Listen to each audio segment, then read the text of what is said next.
Hey guys, and welcome back to this channel. In this video, I'll be showing you guys how you can merge your plants mutation in Plants vs. Brainrots.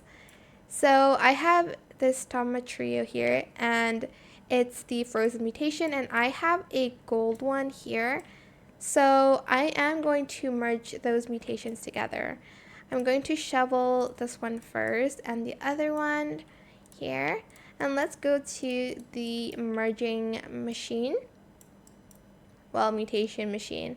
Go to the central island, and I'm just going to get this one, the gold one, place it here, the frozen one, place it here, and okay, my XP is ready. If you don't have it, you're just going to select from either of them and place it in here. Then you're just going to press mix, and I will be right back with the finished results. And this is what the end result looks like. Frozen and gold Tama trio. I'm gonna just place it here.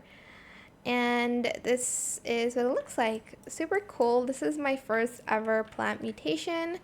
And yeah, that is it. I hope it was helpful for you guys. Don't forget to like, comment, share, and also subscribe to this channel if you haven't done that already. If you have any more questions about this video, just leave it in the comment section down below. I will try my best to answer them all for you guys. And if you found this video helpful, please click the thanks button as well. That is it. Thank you so much for watching. Bye.